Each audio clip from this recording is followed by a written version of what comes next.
आयुष्य व्हावे तया कुळा,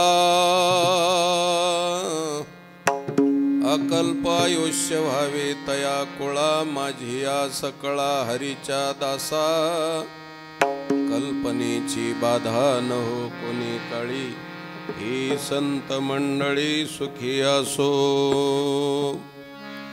अंकाराचा वारा न लागो राजसा, अंकाराचा वारा न लागो राजसा, माझ्या विष्णुदासा भाविकासी, कल्पनेची बाधा न हो कोणी काळी, ही संत मंडळी सुखी असो.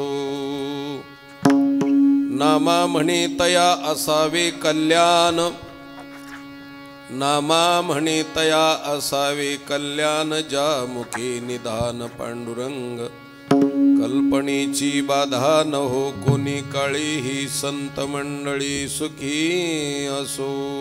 विठ्ठल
समचरण सरोजम सांद्र नीलांबुदाभम, जघन निहित पानिम मंडनम मंडनानाम, तरुण तुलसीमाला कंदरम कंजनेत्रम, सदै धवलहासम विठ्ठलम चिंतयामी. पांडुरंगा करू प्रथम नमन, दुसरे चरण संताचिया. नमो ज्ञानेश्वरा नमो ज्ञानेश्वरा, निवृत्ती उदारा सोपान देवा. मुक्ताबाई नमो त्रिभुवनी पावनी, आद्यत्रय जननी देवाचिया. अकल्प आयुष्य व्हावे तया कुळा, माझी या सकळा हरीच्या दासा, कल्पनेची बाधा न हो कोणी काळी, ही संत मंडळी सुखी असो. प्रस्तुत प्राप्त प्रसंगी हरिभक्ती परायण नागनाथजी महाराज साठे यांच्या अभिष्ट चिंतन सोहळ्याच्या निमित्तानं तथा अमृत महोत्सवाच्या माध्यमातून त्यांच्या भावी जीवनामध्ये सुख समृद्धीचं आयुष्य, त्याच पद्धतीनं भक्तियुक्त अवस्थेतलं आयुष्य जावं, या दृष्टिकोनातून त्यांच्या तिन्ही सुपुत्रानं, त्यांच्या स्नुषा कन्या, सर्व कौटुंबियाच्या वतीनं महाराजांचा हा अमृत महोत्सव ठेवलेला आहे. आणि ते आतापर्यंत पारमार्थिक जीवन जगलेले आहेत, तिथून पुढेही अजून पारमार्थिक जीवन जगणार आहेत. 75 वर्ष पूर्ण झाले म्हणजे परिपक्व झालेला परमार्थ आहे. आणि या दृष्टिकोनातून त्यांच्या भावी वाटचालीसाठी आपल्या सर्व संत मंडळींच्या वतीनं त्यांना उदंड आयुष्य मिळावं आणि त्यांच्या उर्वरित आयुष्यामध्ये त्यांच्याकडून परमार्थ घडावा, हा दृष्टिकोन डोळ्यासमोर ठेवून सर्व टाळकरी माळकरी भजनी मंडळ तथा सर्व महाराज मंडळी सर्वांच्या वतीनं त्यांना पुढच्या वाटचालीसाठी आपल्या शुद्ध कर्माची शिदोरी त्यांच्या पदरामध्ये बांधून देऊन त्यांच्या वाटचालीसाठी आपल्याला सह प्रवासासाठी बोळवण करायची आहे। आशीर्वाद देणे इतके तर आपण पात्र नाहीत। या ठिकाणी आशीर्वाद त्यांना देणे इतकी पात्र मंडळी असतील, पण माझ्याकडे आशीर्वादाची शिदोरी नाही आहे।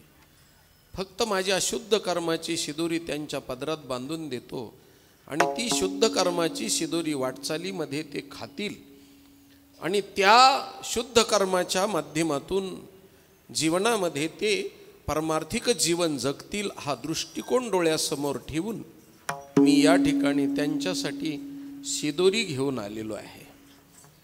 कारण लग्न म्हटलं की काही मूळ वराडी असे असतात की तिकडून आहेरामध्ये आहेर तर घेऊन येतातच, कारण आहेर त्यालाच म्हटलं जातं, त्याला वाटू नाही की आपल्याला कुणी नाही म्हणून ते आहेर, कुणीतरी आहेर आपल्याला हे सांगण्याकरता आहेर असतो बरं का, त्याला वाटू नाही की नाही र असं वाटू नाही म्हणून आहेर असं वाटलं पाहिजे म्हणून आहेर केला जातो। पण त्याच्यामध्ये पूर्वीच्या काळामध्ये लग्नामध्ये आहेर मांडत असताना काही पक्वान्न मांडली जायची महाराज, हो काही पक्वान्न मांडली जायची। अजूनही आपल्याकडं जर नवरीला आपण वागिसना करायला लागलो त्याला संस्कृतमध्ये वांग निश्चय असं म्हणलं जातं, तर त्याच्यामध्ये काही गूळ म्हणा डाळ म्हणा गहू म्हणा तिकडची अन्नधान्याची सामुग्री घेऊन येतात आणि नवरीच्या बाजूला ते देत असतात।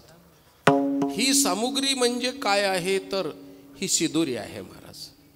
म्हणून आपल्याकडं वाटं लावित असताना नवरीलाही वाटं लावित असताना शिदोरी दिली जाते आणि काही सोहळा असला तरी बी त्याच्यावरती शिदोरी दिली जाते। मग काही वेगळ्या वेगळ्या पद्धतीनं कुणी साखरफुटाने आणतं, कुणी बत्ताशे आणतं, कुणी वेगळ्या वेगळ्या पद्धतीने ज्याची ज्याची जशी कुवत आहे त्या पद्धतीनं, आणि ज्यांची बिचाऱ्याची कुवत नाही ते जीवन जात असते। तसं आज हा सोहळा आहे आणि महाराजांना मी फक्त शिदोरी आणि आहेर करण्यासाठी आलेलो आहे आणि तो आहेर म्हणजे त्यांना उदंड आयुष्य लाभावं अशी भगवान परमात्म्याकडे नम्रतेची प्रार्थना करून माझ्या शब्दाचे म्हणजेच आम्ही जे लाडू खातो, लाडू ब्रह्मानंदाचे लाडू खातो त्याचा आहेर त्यांच्यावर तिथं देऊन त्यांच्या जीवनामध्ये वाटचालीमध्ये त्या आनंदाचे लाडू त्यांनी खावेत, ब्रह्मरसाचं भोजन करावं या दृष्टिकोनातून त्यांना शिदोरी देतो आणि त्यांच्या वाटचालीसाठी त्यांना अभिष्ट चिंतन सोहळ्यासाठी मी एक प्रकारची त्यांना सहकार्य आणि शुभेच्छा देतो आणि माझ्या शब्दाला या ठिकाणी विवेचन करण्याकरता तुम्हाला अनुमती मागतो। कारण या ठिकाणी विद्वान मंडळी आहेत, महाराज मंडळी आहेत, माझे टाळकरी बंधू माझ्या पाठीशी आहेत।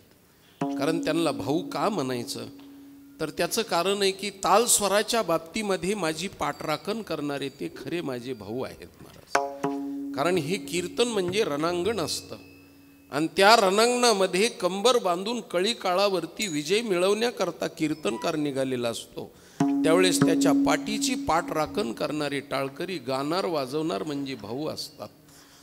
आणि हे भाऊ असे आहेत की कुठल्याही प्रकारच्या इस्टेटीचा वाटा न मागणारे भाऊ आहेत महाराज। हो, आणि ओरपाट इस्टेटीचा वाटा मागत नाहीत तर ते वाटा देतात, सहकार्य करतात, ते वाटा देणारे खरे भाऊ आहेत महाराज। म्हणून साधू संतांनी जिथं तिथं त्यांना बंधू असं म्हटलेले, भाऊ असं म्हटलेले, म्हणून खऱ्या अर्थानं पाहिलं तर ते माझे भाऊ आहेत। समोर माझ्या मातृत्वाच्या हृदयानं मला आशीर्वाद देण्यासाठी महाराज मंडळी बसलेली आहेत। म्हणून महाराज मंडळींच्या पायावरती कोटी कोटी प्रणाम करतो। टाळकरी गाणार वाजवणाराच्या पायावरती सहस्त्रशः प्रणिपात करतो।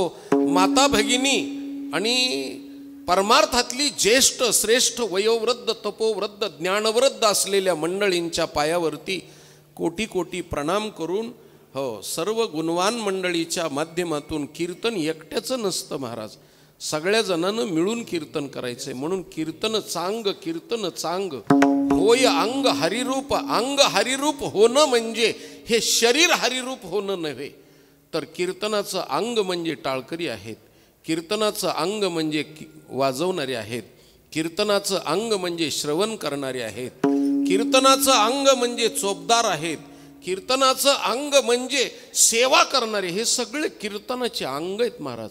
आणि हे जेवढे कीर्तनकाराला प्रयोजन फलप्राप्ती होती तेवढीच या अंगाला फलप्राप्ती होती. म्हणून हे सगळं मिळून अंग आहे. एकटं कीर्तन हे कीर्तनकारानं करायचं नसतं, म्हणून सगळ्या जणांना मिळून करायचं कीर्तन आहे. आणि ते कीर्तनकाराचं अंग आहे आणि ते हरिरूप होत असतं, असा त्याचा समन्वय आहे. म्हणून सर्वांना या अंगाला प्रणिपात करतो. आणि वाह्यात व्यर्थ अनृत खोटं कर्णापाटव दोषानं युक्त असलेलं भ्रम प्रमाद विप्रलिप्सा निर्माण करणारं, चुकवणारं, भागवणारं शक्यतो बोलणार नाही. शास्त्रीय चिंतन साधू संताला अभिप्रेत असलेलं बोलण्याचा प्रयत्न करतो. आणि तुमच्या जीवनातला वेळ विनाकारण व्यर्थ कामामध्ये घालवत नाही. कारण काही वेळेस फालतू कीर्तनामध्ये गोष्टी करून जीवनामध्ये श्रोत्याचा आणि वक्त्याचा दोघाचाही वेळ खर्च करणारे जगाच्या पाठीवर पुष्कळ झालेले असल्यामुळे साधू संताला अभिप्रेत असलेलं आणि बिना प्रमाणाचं उगीचच बगलातलं काढून बाजारात मांडणारं वक्तृत्व जीवनामध्ये नसावं. अशा वक्तृत्वाच्या माध्यमातून थोडं जरी मिळालं तरी आमच्या साधू संतांनी सांगितलं महाराज, निरस पाहिजे. रज शब्दाचा अर्थ आहे ज्ञान. हो, निरे कोणापाशी आहे एक रज, तरी द्या रे मज दुर्बळाशी. हो, मला दुर्बळाला निरस द्या, निरस. दूध विकणारे पुष्कळ आहेत, पण पाणी न टाकता विकणारे नाहीत महाराज. दूध विकणारे पुष्कळ आहेत. आपल्या भारत देशामध्ये म्हणण्यापेक्षा महाराष्ट्र देशामध्ये साधारणतः 65 लाख लिटर दूध विकतं आणि उत्पन्न फक्त 20 लाख लिटर होतं. आता हे बाकीचं दूध कशापासून होतं हे मला कळत नाही महाराज, कारण मी अजून दुधावर आलो नाही. मग एवढा महाराष्ट्र दूध देणार आहे, काय गाई म्हशी दूध देतात आपल्याकडं असं काही नाही महाराज. हो, आपल्याकडं गाई म्हशीच्या व्यतिरिक्तही दूध मिळतं. हो, असा दुधाळ आपला महाराष्ट्र आहे. म्हणून पत्नी बाहेर पतिराज निघाल्याच्या नंतर तिने सांगितलं चाललात बाजारात तर दूध घेऊन या. त्यावेळेस त्यांनी विचारलं की गाईचं आणू का म्हशीचं. त्यावेळेस ती सुशिक्षित बाई होती. तिनं सांगितलं तुम्ही वेंधळेत का, वेडेत का, ही गायन म्हैस कुठून आणली. गोकुळचं आणा, गोकुळचं, गाई म्हशीचं नको. म्हणजे डेऱ्यावाले माणसं सुद्धा दूध देणारे आहेत. म्हणून या पद्धतीनं महाराज चिंतन सांगत होतो की तुम्हाला निरस दूध देणारे नाहीत, म्हणून मी जास्तीत जास्त निरस विकण्याचा प्रयत्न करतो. आता सगळ्यालाच ते निरस झेपल असं काही सांगता येत नाही, तरी सुद्धा सांगण्याचा प्रयत्न करतो. आणि मी जे अभंगावरती बोलेल ते माझं सत्य आहे आणि खरं आहे. मी लावलेला अर्थ यथार्थच आहे असा दावा करणार नाही, अशी आत्मप्रोढी करणार नाही, असा अहंकार करणार नाही. म्हणून तुमच्या कर्णरूपी ताटामध्ये माझ्या मुखरूपी चुलीवरती झालेल्या बाजरीच्या कण्या वाढतो. त्या कण्या जरी असल्या तरी तुळशीच्या पानानं त्याला प्रसादाचं रूप येत असतं. तसं 12 वर्षामध्ये दुंडा महाराज कंधारकर, त्याच पद्धतीनं आळंदी निवासी गुरुजी, त्यांच्या 12 वर्षाच्या तुळशीच्या पानानं पवित्र झालेले शब्द तुमच्या ताटामध्ये वाढतो. तुम्ही ग्रहण करून घ्याल अशी अभ्यर्थना, प्रार्थना, अर्जदस्त विनंती करतो आणि शब्दाचं विवेचन करतो. विठ्ठल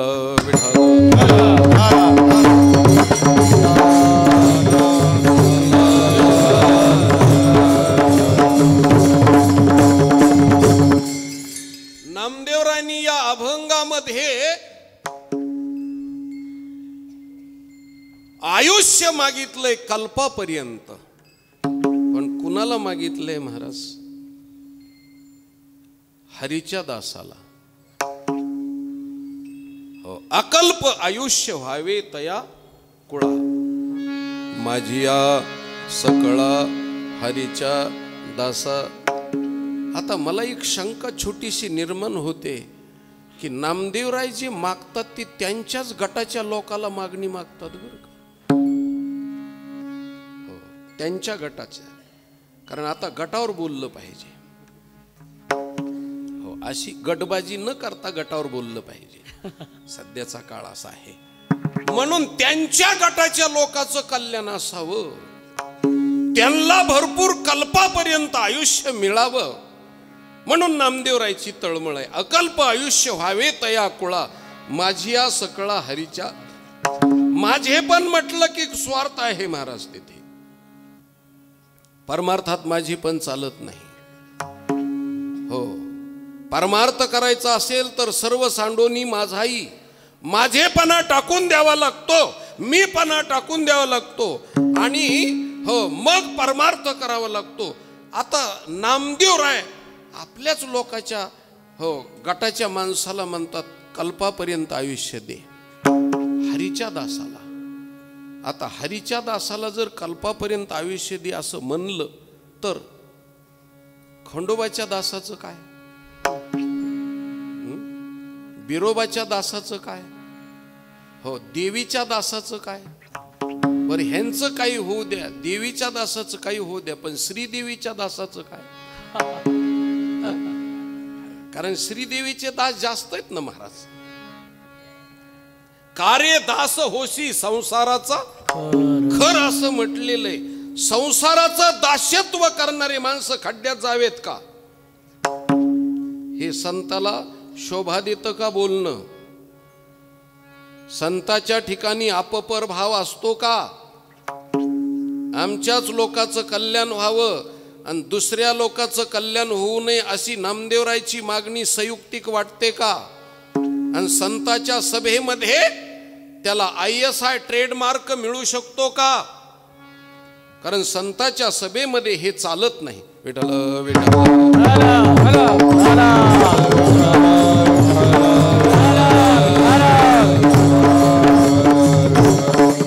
संताच्या सभेमध्ये बोलायचं असेल तर संताला शोभा देणार पाहिजे, कारण अपपर भाव संताच्या ठिकाणी चालत नाही. बघा सगळा अभंग जर पाहिला तर कल्पापर्यंत आयुष्य दे देवा, माझिया सकळा हरीच्या दासा. कल्पनेची बाधा न हो कोणी काळी, कल्पनेची बाधा होऊ नये. आणि ही संत मंडळी सुखी असो. संत मंडळी हरीचे दास वेगळे आहेत का, मॉडेल तेच आहे, फक्त नाव बदललं. नाव बदललं. जसं काही वेळेस हो शेतकरी बिचारा मोटार विकत घ्यायला गेला पाण्याची, म्हणजे मग 5 लोक आले की वेगळ्या वेगळ्या कंपनीची मोटार मागतात. ते म्हणतात आज नाही तुम्ही 5 दिवसांनी भेटा, आणि मग मोटार तीच असते, फक्त त्या मोटारीवर चिठ्ठ्या वेगळ्या वेगळ्या ठोकल्या जातात आणि त्यांना वेगळी वेगळी मोटार म्हणून त्यांना मिळून समाधान होतं. मोटार तीच पण चिठ्ठी वेगळी.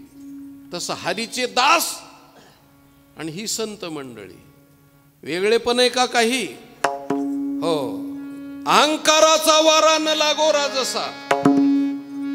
पहिल्यांदा हरीचे दास म्हणले, आता कोण दास म्हटले, अहंकाराचा वारा न लागो राजसा माझ्या विष्णुदासा भाविकाशी.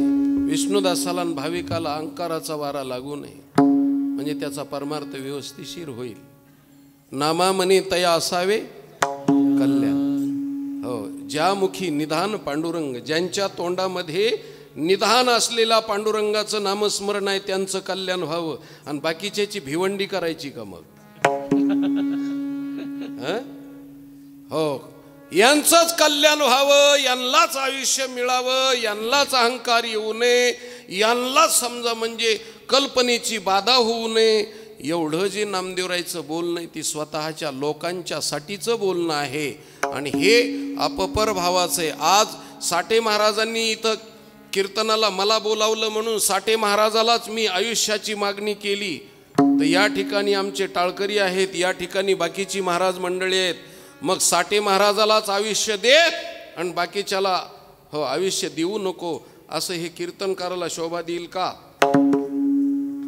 साठे महाराजाचा तर समजा म्हणजे 75वा हो वाढदिवस आहे, हे शक्य आहे, परंतु याच्यातही काही मंडळी देवाचं भजन करणारे त्यांना सुद्धा आयुष्य मिळालं पाहिजे. असं जर असेल तर नामदेवरायची ही मागणी संयुक्तिक मला वाटत नाही, म्हणून मला शंका आली.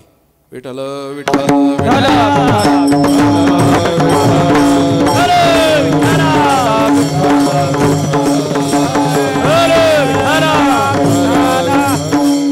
नामदेवरायच्या बरोबरीचे आणि नामदेवरायपेक्षा वयानं लहान असलेल्या ज्ञानोबारायच्या हो मागणीचा विचार केला तर महाराज ज्ञानोबारायची मागणी कशी संयुक्तिक आहे बघा. ज्ञानोबारायनं ज्ञानेश्वरी सारखा ग्रंथ लिहून झाल्याच्या नंतर विश्वात्मक देवानं परमेश्वरानं प्रभूनं विचारलं, ज्ञानोबा तुला काय मागायचे तरी माग. असं म्हणल्यानंतर ज्ञानोबाराय म्हणले का हो माझ्या पंढरपूरच्या वारकऱ्याचं सुखी जीवन व्हावं, हो पंढरपूरच्या वारकऱ्याला समजा चंद्रभागेच्या काठाला 15 एकर जागा मिळावी, हो असं काही मागितलं का महाराज? हो. आणि कुणाची आठवण झाली माऊलीला?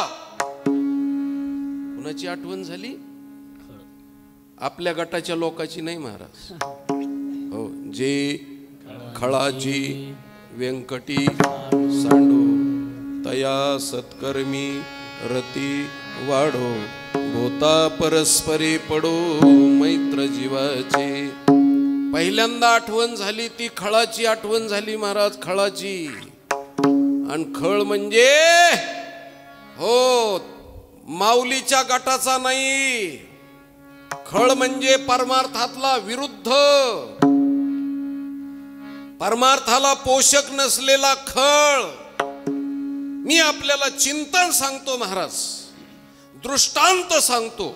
एका आईला 3 मुलं आहेत, एक मुलगा कलेक्टर आहे आणि एक मुलगा डॉक्टर आहे. कलेक्टरची कमाई खूप आहे आणि डॉक्टरची बी कमाई खूप आहे. सगळे सुख हात जोडून उभे आहेत.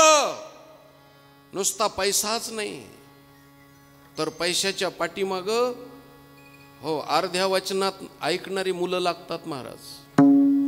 हे सुद्धा सौख्य. अब्जाधीश माणसं आहेत पण मुलं ऐकत नाहीत, त्याच्या इतकं जीवनामध्ये दुःख कोणतं नाही. एखादी वेळेस मुलं चांगले आहेत पण सुना ऐकत नाहीत, अवघड गोष्ट आहे.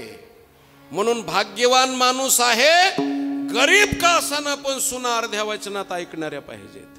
त्याला मानुष आनंद म्हणतात. तेवढ्यावरती नाही तर नौकर सुद्धा अर्ध्या वचनात ऐकणारे, गावातले लोक अर्ध्या वचनात ऐकणारे. समाजामध्ये प्रतिष्ठा आणि शब्द बाजूला जात नाही. हो नौकर चाकर सेवेकरी सगळी माणसं अनुकूल असणं हे मनुष्याच्या जीवनातला अत्यंत आनंद आहे. नुसता पैसा म्हणजे सुख नाही. कलेक्टर जरी होता तरी कचा कचा वाकत होता ना आईच्या शब्दाच्या पुढे जात नव्हता. डॉक्टर जरी होता तरी सुद्धा शब्दाच्या पुढे जात नव्हता. कोणत्याही बंगल्याच्या दरवाजातून बाहेर पडली तर 4 व्हीलर गाडी उभी होती.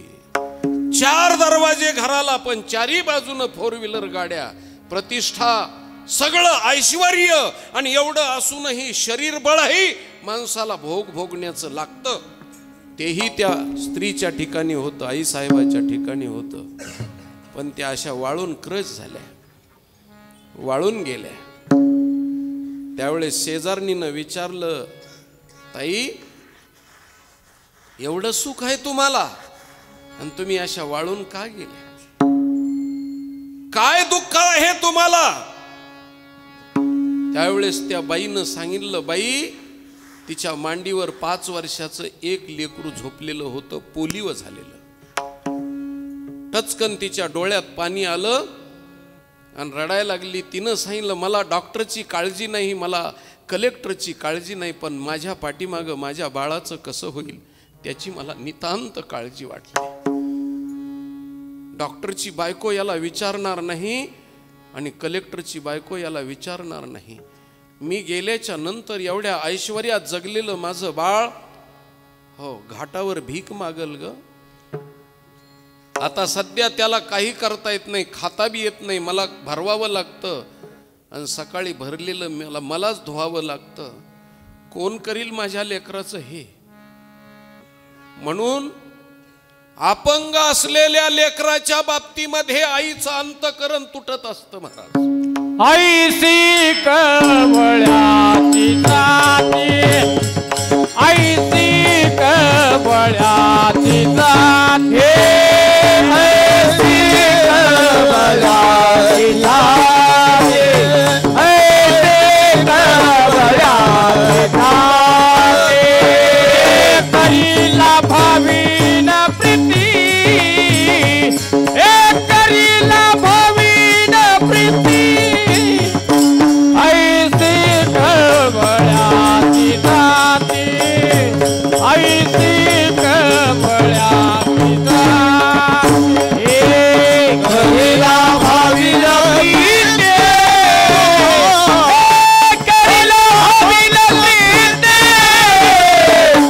ऐसी कवळ्याची जाती, ऐसी कवळ्याची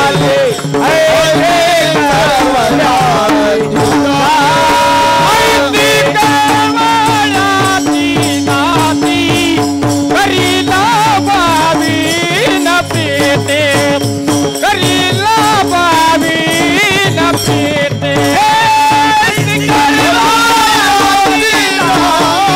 प्रीती, करीला भावीन प्रीती, करीला भावीन प्रीती, करीला भावीन प्रीती. ऐशी कळवळ्याची जाती हो मुके अनर्गळ असलेल्या लेकरासाठी महाराज आईचं अंतःकरण तुटत असतं. मिळवत्या मुलाच्या बाजूला बाप असतो आणि ना मिळवत्या मुलाच्या बाजूला आई असते महाराज. करी लाभा विना प्रीती. माझ्या बाळाचं कसं होईल माझ्या पाठीमाग, म्हणून त्याच्यासाठी ती म्हणते की अन्न खातं मला आणि मी खाते अन्नाला. एवढं सुख असून सुद्धा मला ते दुःखात जमाय बाई. म्हणून मला हे बाळ माझ्या जन्माला आलं त्याचंही कर्म आणि माझंही कर्म आहे. म्हणून लेकरासाठी अपंग लेकरासाठी तळमळ करणारी मातृत्व हृदय, तसं आमच्याच लोकांचं कल्याण व्हावं म्हणणारे नामदेवराय आणि समाजातला व्यंग आणि समाजातला अनवळ अपितर असलेला खळ, या खळाच्या बद्दलची तळमळ व्यक्त करणारं ज्ञानोबरायचं वागणं, या दोन्ही मध्ये किती अंतर आहे महाराज. दोन्ही मध्ये एवढं अंतर आहे. मग माऊली सारखं नामदेवरायनं का मागितलं नसावं? संतत्वाचे नामदेवरायला लक्षण माहित नव्हते का? देवाच्या सानिध्यात राहणारे नामदेवराय असं अपपर भावानं का म्हणतात? कशा करता म्हणतात? ज्ञानोबाराय जसे योग्य रीतीनं मागतात. आणि समाजातला खळ म्हणजे कोण आहे महाराज? ज्ञानोबारायची एवढी पुण्याही सत्यवादाचं अनंत जन्मापर्यंत ज्यांनी तप केला आणि ज्ञानेश्वरी सारखा ग्रंथ झाल्यानंतर त्या सर्व ग्रंथाची पुण्याई फक्त खळासाठी हो खर्च केलेली आहे माऊली.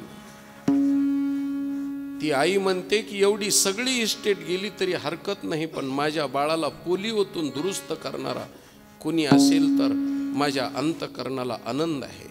सगळी प्रॉपर्टी मी द्यायला तयार आहे, पण माझा बाळ दुरुस्त झाला पाहिजे. तसा समाजामध्ये खळ असलेला खळ दुरुस्त झाला पाहिजे. नुसता दुरुस्त नाही तर तया सत्कर्मी रती वाढो. त्याची सत्कर्माकडे प्रवृत्ती निर्माण झाली पाहिजे. अशा खळाच्या जगाच्या पाठीवर 2000 धर्म येत. आणि एकाही धर्माचे धर्मप्रचारक खळाच्या नादाला लागले नाहीत.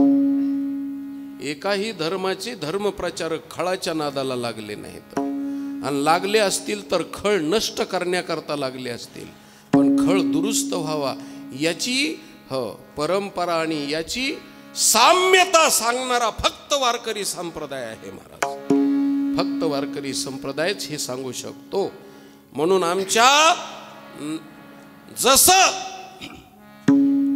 ज्ञानोबरायनं खळाची व्यंकटी सांडावी याच्यासाठी पुण्य खर्च केलं, तसं तुम्हाला एक गोष्ट सांगतो महाराज. आमच्या तुकाराम महाराजांनी सुद्धा खळाची व्यंकटी सांडण्याकरता प्रयत्न केले. तुका मने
लागले तसे तुकोबारायांनी सुद्धा आपली सगळी शक्ती पणाला लावली.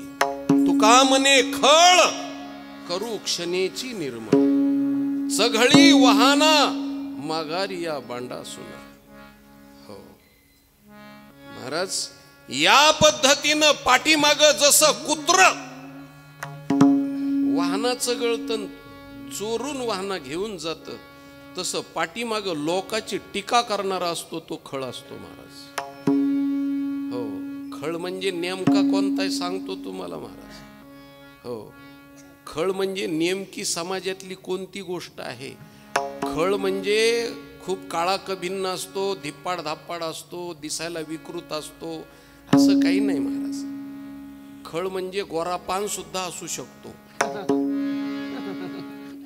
आणि इथं महाराज मंडळी येतं, कळती मंडळी येतं, त्यांच्या परवानगीनं बोलतो महाराज. खळ कधी कधी माळ पण घालतो.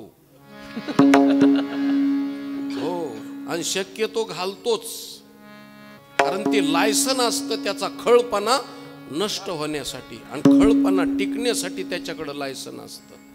हो, इतका परमार्थ करतो, इतका की ओरिजिनल परमार्थ करणाराला लाजवतो महाराजांनी. इतक्या नियमात नीतीत वागतो, पण खळपणा सोडित नाही.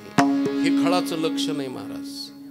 छत्रपती शिवरायांनी ज्यावेळेस स्वराज्य निर्माण करण्याकरता जे छत्रपती शिवराय वागत नव्हते, त्याच्यापेक्षा मिर्झा राजे जयसिंग शिवाजी महाराजापेक्षाही श्रेष्ठ वागून दाखवित होता. पण खळ होता महाराज. खळ दान धर्म शिवाजी महाराजापेक्षा जास्त करीत होता. शंकराची पूजा आणि गीतेचा पाठ करीत होता.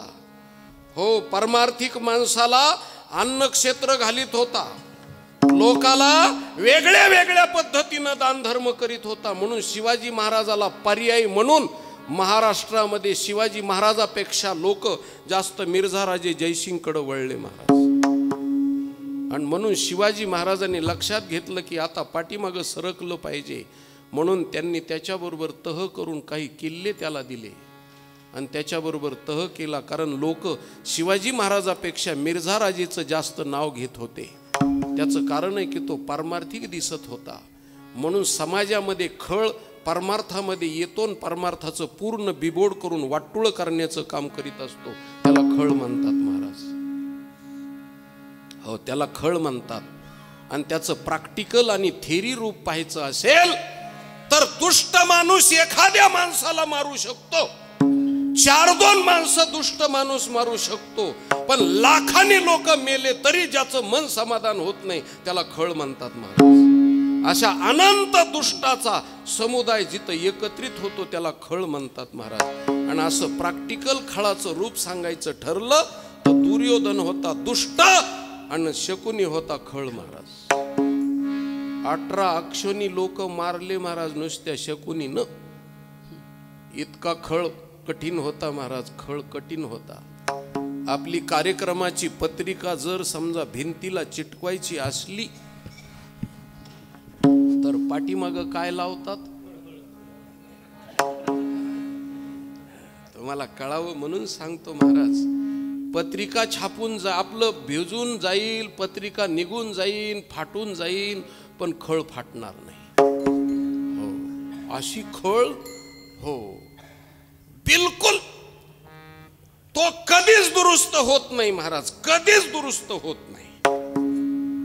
आणि किती बी संत मोठमोठाले आले तरी बी हो कोणत्या संतावर भावना ठेवीत नाही आणि त्याची टीका केल्याशिवाय राहत नाही. ज्याच्या तोंडातून एकही माणसाला चांगलं म्हणण्याची ज्याच्या तोंडात कुवत नसते, म्हणून आमच्या साधू संताच्या परिभाषेत जर म्हणलं तर महाराज तोंडावाटे नरक लोटी. हो विष्ठा त्याच्या तोंडातून दुर्गंधी जेवढी येते तेवढी त्याच्या तोंडातून येत असते, त्याला खळ म्हणतात महाराज. आता त्याच्याही पुढे बोलतो महाराज. हो सापाच्या दातात विष असतं, विंचवाच्या नांगीत विष असतं. साप चावल्यानंतर विष चढतं आणि विंचव चावल्याच्या नंतर विष चढतं, पण खळ नुसता बोलला तरी बी विष चढतं महाराज. कारण त्याच्या दातात विष असतं पण खळाच्या सर्वांगात विष असतं. असा खळ हो समाजातला अति वाकडा आणि समाजाला नीट कधीच होऊ न देणारा, समाजाचं वाटुळं व्हावं याच्यासाठी ज्याच्या भावना असतात त्याला खळ म्हणतात. आणि त्या खळाच्या बाजूला विरोधात उभे राहून त्याची मागणी करतात माझे ज्ञानोबा आहे. आणि आपल्याच लोकाच्या गटाच्या लोकांचं भलं व्हावं याची मागणी करतात नामदेव राय. या दोन्हीतलं अंतर कसं आहे? विठ्ठल विठ्ठल.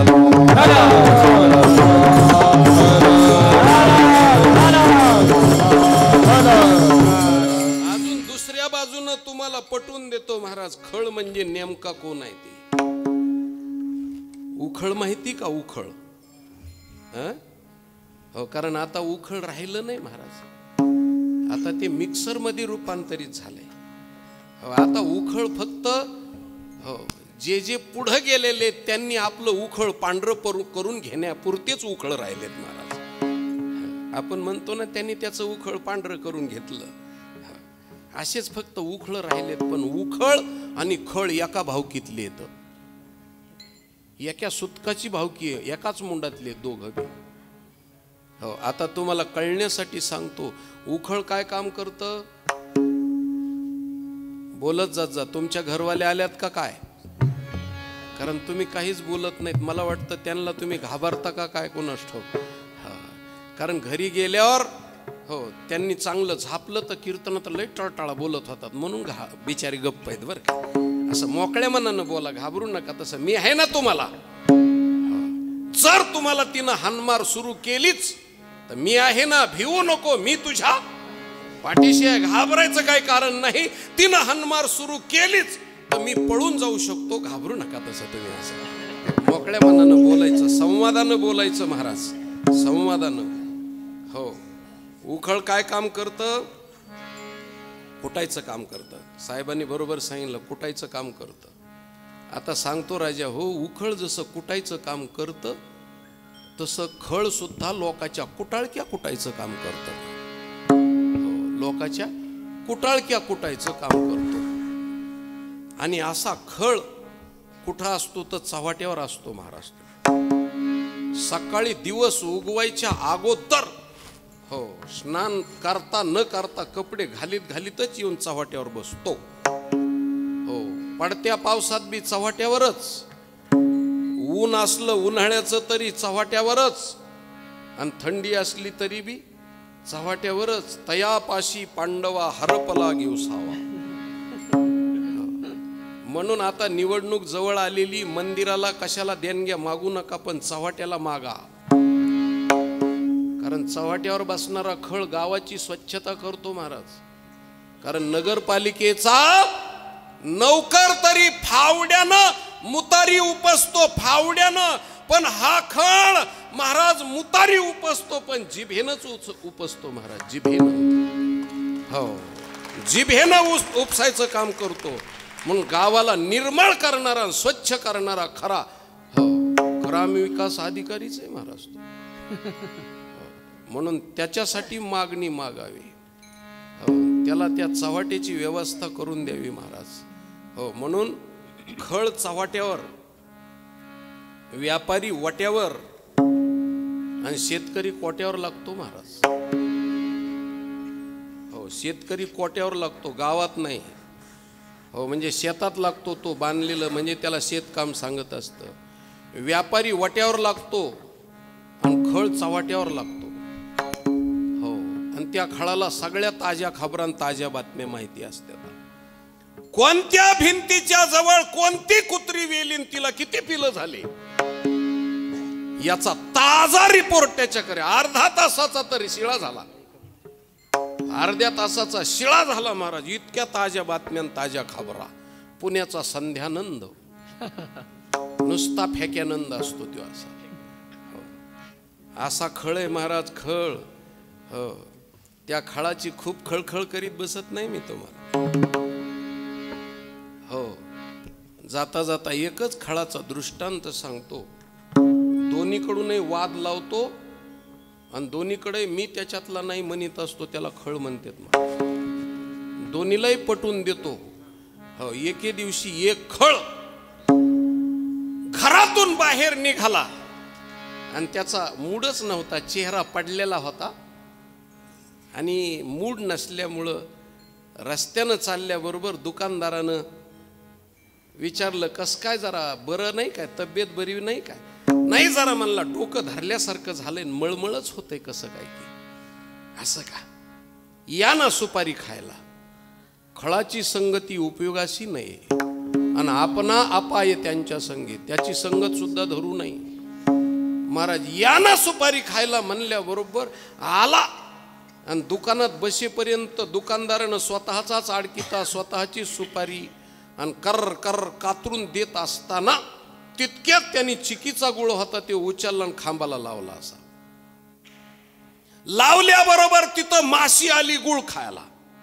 माशी गुळ खायला आल्यानंतर त्या चिकट गुळात माशी अडकली आणि ती माशी अडकलेली पाहिल्यानंतर पाल आली वरून खायला त्या माशीला. पालीची माशीची धरपकड सुरू झाल्यावर दुकानात दुकानदाराचं मांजर बसलेलं होतं, त्याला वाटलं की उंदीरच आहे, म्हणून त्यांनी जी उडी मारली ती दुकानाच्या बाहेर शेजाऱ्याचं कुत्र बसलेलं होतं त्याच्या अंगावर पडली. आता कुत्र्याच्या अंगावर एकदम मांजराची उडी पडल्यावर कुत्र दम खाईल का महाराज? हो, ते एकदम वसकलं, अंगावरच धावलं आणि कुत्र धावल्याबरोबर हो शेजाऱ्याचं कुत्र दम खाईल का? कारण कुत्र्याचा स्वभाव असा आहे महाराज की त्याला एक भुंकलं की दुसरं भुंकत असतं. म्हणून गावातलं भुंकलं की वाडीवरलं भुंकत, वाडीवरलं भुंकलं की वस्तीवरलं भुंकत. रात्रभर कुत्रे भुंकत आहेत पण त्यांची त्यांनाच मेळ नाही आपण नेमकं कशामुळे भुंकतो म्हणून. मेळच नाही पण भुंकत राहते, त्याचा स्वभाव आहे. आणि त्यातले त्यात हो महाराष्ट्रातल्या कुत्र्याला तर खायला नका का मिळाना, खरजुलं का असाना, पण भुंकायचा नाद जास्त, भुंकायचा नाद. एकदा ते विल्सनचं कुत्र दुसरीकडून आलेला टॉमी, हो त्या टॉमीची हो मधून घराच्या फाकटातून आणि बाहेरून हे खरजुलं कुत्र दोघांची भेट झाली आणि मग त्यांचा गुड मॉर्निंग गुड मॉर्निंग व्हायची ती झाली. मग ह्यांनी त्याला विचारलं तुझं कस काय?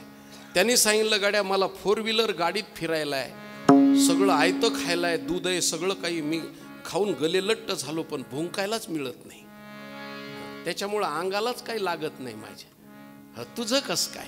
त्यांनी सांगितलं मला महिना महिना काही खायला नाही पण भुंकायचा फार सुकाळ आहे म्हणले मला, कुठं गेलं की भुंकत राहतो. असा कुत्र्याचा स्वभाव आहे. मग त्या कुत्र्यानं त्या अंगावर मांजराची उडी पडल्याबरोबर शेजारचं कुत्र धावलं आणि दोघा जणांची कळवण लागली. लागल्याबरोबर दुकानदाराच्या बायकोनं पाहिलं आणि दुकानदाराला सांगितलं की वेड लागलं का काय तुम्हाला, गप्पा मारीत कशाला बसलात? शेजारच्या मोठ्या कुत्र्यानं आपलं लहान कुत्र मारलं ना. तो काठी घेऊन उठला दुकानदार आणि शेजारच्या कुत्र्याला 2-3 काट्या टाकल्या बरोबर आपल्या कुत्र्याची फायरिंग ऐकली त्या शेजारणीनं. कारण आपापल्या कुत्र्याच्या फायरिंग ऐकू येतात आणि कळतात. कुणाची काय फायरिंग आहे ती.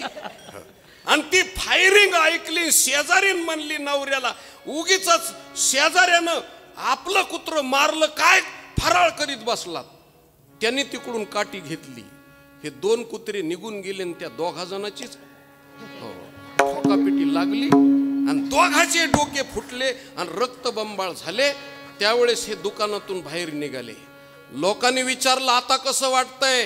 त्यांनी सांगितलं मला मळमळीच निघून गेली मला आणि डोकाच ठिकाणावर आलं.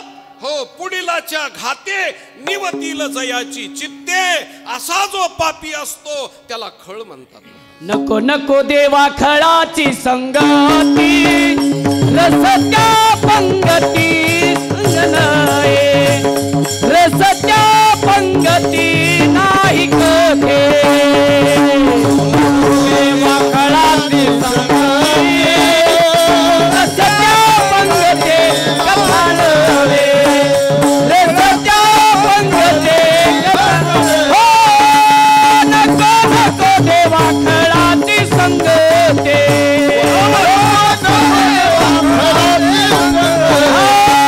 नको नको देवा खळाची संगती,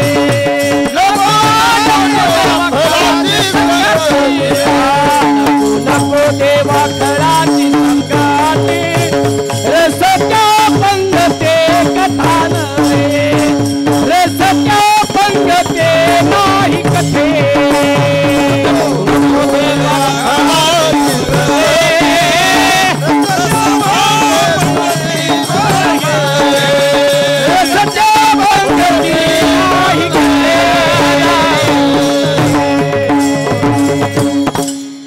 सुंदर तऱ्हेचं प्रमाण दिलं महाराज.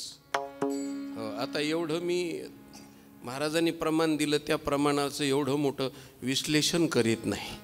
पण नको नको देवा खळाची संगती आणि नाही त्या पंगती. हो काय कथा नाही, कथा नाही. हो नाही, हो कथेला रंग चढत नाही महाराज. असा जर खळ बसला तर, कारण तो दुसऱ्याला ऐकू देत नाही, स्वतः ऐकत नाही. कारण कुत्र जर गवताच्या गंजीवर बसलं तर स्वतः गवत खात नाही, दुसऱ्याच्या जनावराला खाऊ देत नाही. हो, अशी खळाची जर गोष्ट सांगत गेलो महाराज तर तुकोबरायच्या गाथ्यामध्ये, ज्ञानोबरायच्या गाथ्यामध्ये, नामदेवरायच्या गाथ्यामध्ये हजारांनी खळ आहेत राजा, हजारांनी खळ आहेत. आणि एवढ्या खळाचा कहा मांडीत बसू असे खळ आहेत समाजातले. त्या खळाला दुरुस्त करण्याची ताकद फक्त वारकरी संप्रदायात आहे महाराज. आणि वारकरी संप्रदायाचे संत खळाची हो खळपणा नष्ट करण्याकरता मार्गाला लागले. म्हणून एक एक खळ त्यांनी असा निर्मळ करण्याचा प्रयत्न केला आणि महाराष्ट्रात वारकरी संप्रदायाची उंच पताका उभी केलेली आहे. म्हणून ज्ञानोबारायची मागणी ही विरुद्ध गटाच्या लोकांसाठी आहे आणि नामदेवरायची मागणी स्वतःच्या गटाच्या लोकांसाठी आहे. या दोन्हीची आपल्याला तुलना चाललेली आहे. हो, आणि ही तुलना वारकरी संप्रदायातल्या सगळ्या मंडळीला आयुष्य मिळावं अशी नामदेवरायची तुलना आहे आणि ज्ञानोबरायची खळाच्या व्यंकटीसाठी तुलना आहे. या दोन्हीतला समन्वय आपल्याला कुठे लागतो का याचा बारकाव्यानं विचार करायचा आहे. विठ्ठल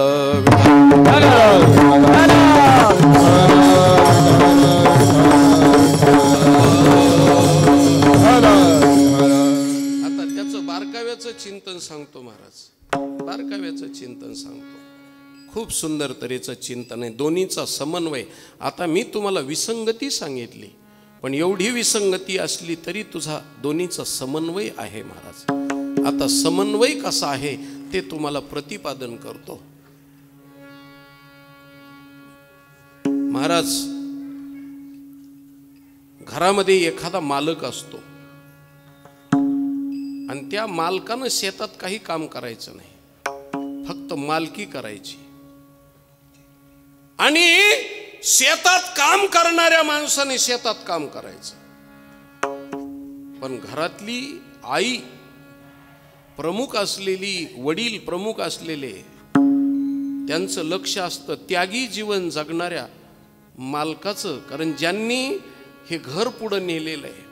शेतात काम करणारी माणसं शेतातच काम करतात, पण डोक्याला ज्याच्या खूप तकलीफ असते, शरीर बळ त्याचं खर्च होत नाही, पण बुद्धिबळ ज्याचं खर्च होतं. म्हणून मालकी करणाऱ्या माणसाच्या डोक्यावरती जर तुम्हाला सांगतो असा थोडसा जर लोण्याचा खडा ठेवला तर महाराज वितळतो. कारण त्याच्या बुद्धीला ताण असतो.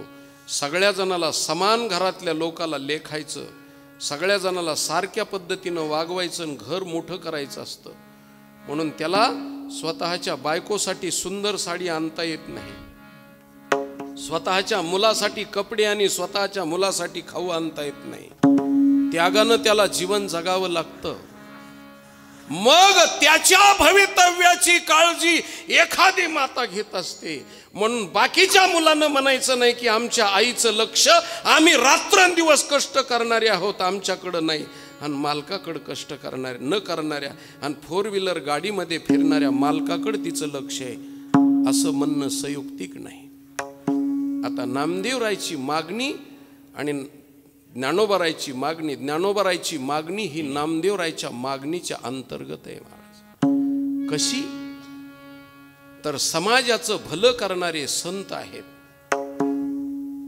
त्यांचं कल्याण कुणी मागावं? ते जर जगाचं कल्याण करीत असते, जगाच्या कल्याणा संताच्या विभूती देह कष्टविती परोपकारे. अरे अन्न नाही मिळत, अन्न 8-8 दिवस साधू संताला स्वतःच्या प्रपंचाची राख रांगोळी करून, संसाराच्या नावानं शून्य घालून समाजाचा संसार उभं करण्यासाठी रात्रंदिवस जे बाहेर पडलेले आहेत, त्यांच्या भवितव्याची, त्यांच्या सुखदुःखाची काळजी कुणी व्हायची बाबा? मी आज तुमच्या गावाला आलो आणि मी इथं आल्याच्या नंतर आजारी पडलो,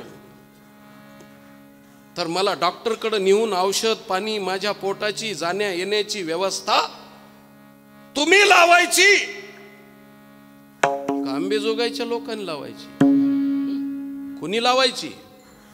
म्हणून एक गोष्ट सांगतो, कीर्तनकार समाजामध्ये भक्ती प्रसार करीत असतो, पण कीर्तनकार आजारी पडला आणि कीर्तनकाराच्या पोटा पाण्याची व्यवस्था जो लावित असतो, जो कीर्तनकाराची व्यवस्था लावतो तो कीर्तनकार एका पारड्यामध्ये, पूर्ण समाज एका पारड्यामध्ये आहे महाराज. म्हणून कीर्तनकाराची व्यवस्था लावणाराला पूर्ण गाव भोजन घातलेल्याचं पुण्य असतं.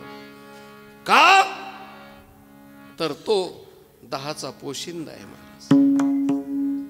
कारण 10चा पोशिंदा आहे. आज त्याच्याकडे विशेष महत्व आहे. लग्नामध्ये नवरदेवाला विशेष महत्व असतं, वराड्याला नाही. वराडी एखाद्या वेळेस खासदार आला, मंत्री जरी आला तरी मंत्र्याला मंत्र्याच्या पद्धतीनं सत्कार करावा, पण कन्यादान नवरदेवालाच द्यावं लागत असतं. नवरदेवाच्याच भवितव्याची काळजी व्हायची आहे. कारण नवरदेव हा निमंत्रणानं असतो आणि मंत्री हा आमंत्रणानं असतो. आमंत्रण वेगळं, निमंत्रण वेगळं. कीर्तनकार कीर्तनाला येतो तो निमंत्रणानं असतो आणि श्रोते ऐकायला येत असतात ते आमंत्रणानं असतात. ज्याच्यामुळं काहीच आडलं जात नाही त्याला आमंत्रण असतं, आणि ज्याच्यामुळं आडलं जातं त्याला निमंत्रण असतं. म्हणून कीर्तनकार नवरदेव प्रमुख आहेत. पुढं सांगतो, जगाचं कल्याण करण्याकरता ज्यांनी राख रांगोळी केली, आपल्या आयुष्याची राख रांगोळी केली, त्यांचं कल्याण व्हावं अशी म्हणण्याकरता अपेक्षा तरी कुणी करावी का नाही? का वाऱ्यावर सोडायचं, कीर्तन साठे महाराजाकडं करायचं आणि जेवण आम्ही कुठंतरी जाऊन करायचं नाही? साठे महाराजांना आमच्या जेवणाची व्यवस्था केली पाहिजे. कारण आम्ही जर तृप्त झालो तरच समाज तृप्त आहे. म्हणून आज रोजी तुम्हाला खरी गोष्ट सांगतो महाराज, समाजामध्ये कीर्तनकाराला टाळकऱ्याला लोक दक्षिणा का देतात? त्याचं कारण आहे की ते इकडं आल्याच्या नंतर त्यांचा वेळ जर संसारातला परमार्थामध्ये गेला तर त्यांच्या संसाराचं काय करायचं? घरातल्या पाठीमागच्या लोकांनी भीक मागायचं का? म्हणून त्याच्याकरता हे समाजातले प्रमुख असलेले लोक ह्यांच्या संसाराचं भलं व्हावं म्हणून समाजानं संसाराची काळजी त्यांच्या करायची आणि त्यांनी समाजाच्या संसाराची काळजी करायची, हे एकमेकावरती आहे. म्हणून नामदेवरायनं संत मंडळी सुखी असली तरच जग सुखी आहे. संत मंडळी जर आयुष्यवान असली तरच जगाला आयुष्य मिळेल. म्हणून संत हे समाजातले प्रमुख घटक आहेत. म्हणून त्यांच्या भवितव्याची काळजी वाहणं हे आमच्या नामदेवरायनं मागितलंय. म्हणून खळाची व्यंकटी सांडो हे माऊलीनं म्हणावं, पण माऊलीच्या आयुष्याची आणि माऊलीच्या भवितव्याची त्यांच्या जडभारीची काळजी नामदेवरायनं करावी महाराज. म्हणून नामदेवरायची मागणी ही ज्ञानोबारायच्या मागणीपेक्षा श्रेष्ठ आहे. म्हणून छातीवरती हात ठेवून माझ्या नामदेवरायनं जगातल्या संपूर्ण परमार्थ करणाऱ्या आणि निस्पृह अवस्थेत जीवन जगणाऱ्यासाठी देवा आतापर्यंत जे घडलं ते घडलं, पण आता इथून पुढं घडता कामा नये. त्यांना कल्पापर्यंत आयुष्य दे आणि त्यांच्याकडून परमार्थ कळावा आणि समाजाचं कल्याण व्हावं. कारण त्यांच्या सौख्यामध्ये बाकीच्याचं सौख्य सामावलेलं आहे. म्हणून अभंगाचं अकल्पाविषे वाव्यतया कुळा, अकल्पाविषे वाव्यतया कुळा, अकल्पाविषे वाव्यतया कुळा, अकल्पाविषे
दृष्टांत सांगतो महाराज तुम्हाला, म्हणजे मग लक्षात येईल. 10 मरावेत पण 10चा पोशिंदा मरू नये. म्हणून संत हे 10चे पोशिंदे आहेत महाराज. पण त्यांना जपलं पाहिजे.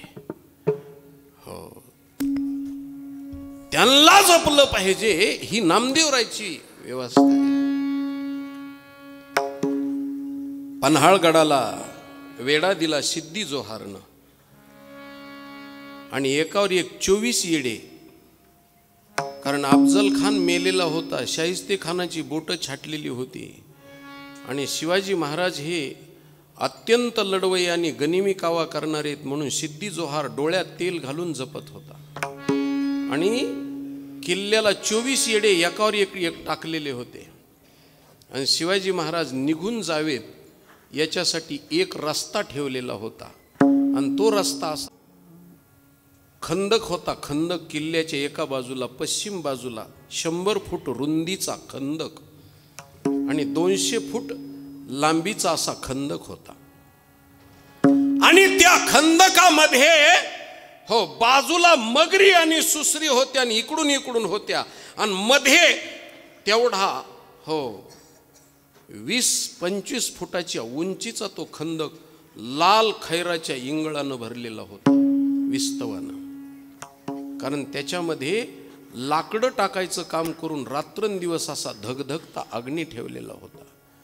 शिवाजी महाराजांनी शिवा न्हाव्याला एका बाजूला लावलं आणि सगळं सैन्य तिकडं नादाला लागलं आणि शिवाजी महाराज त्या विस्तवातून पलीकडे जाण्याकरता निघाले. 100 फूट रुंदीचा तो खंदक वलांडून जायचंय, ते बी खैराचा इंगळ लाल धगधग धगधग करणारा खैर नावाच्या लाकडाचा. आणि महाराज आले आणि त्यांनी असा त्या विस्तवावर पाऊल टाकणार इतक्या अवकाशात एक तरणा बांड 25 वर्ष वयाचा मुलगा आला आणि त्यांनी शिवाजी महाराजाचा पाय पाठीमागं वाढला. शिवाजी महाराजांनी वळून पाहिलं, का रे बाबा, कशा करता पाय वाढलास? म्हणले, राजे तो विस्तव आहे ना. अरे विस्तव आहे पण तुला कळत नाही, सुराज्य निर्माण करायचं असेल आणि हिंदू पदपादशाहीची स्थापना करायची असेल तर विस्तवातूनच जावं लागतं. म्हणले हे दिव्य आहे स्वराज्याचं, म्हणून मला त्या विस्तवातून केलं पाहिजे. तो मुलगा समोर उभा राहिला आणि शिवाजी महाराजाच्या तोंडावर हात ठेवला आणि सांगितलं, राजे या विस्तवावरून जायचं हे 100% खरं आहे, पण तुमच्या पायानं नाही, मग माझ्या पायानं. माझ्या खांद्यावर बसा, मी तुम्हाला पलीकडच्या काठाला निहून सोडतो. शिवाजी महाराजांना दाढीवटी धरली. कुणाचा आहेस बाळ तू? सांगितलं, खालच्या कोळीवाड्यातला हरिजनाचा मुलगा आहे, माझं नाव सिद्धनाक आहे. अरे काय संस्कृती आहे तुझी, हे तुला कुणी शिकवलं? कुणी शिकवलं? अरे तुझ्यासारखे बलिदान देणारे आणि स्वराज्यासाठी हो स्वतःची आहुती देणारे एवढे मोहरे मला गळवायचे नाहीत आणि संपवायचे नाहीत. तुझ्यासारख्याची मला गरज आहे. हो राजे, गरज आहे, म्हणूनच मी पुढे आलो. माझ्या खांद्यावर बसा आणि पलीकडच्या काठाला जा.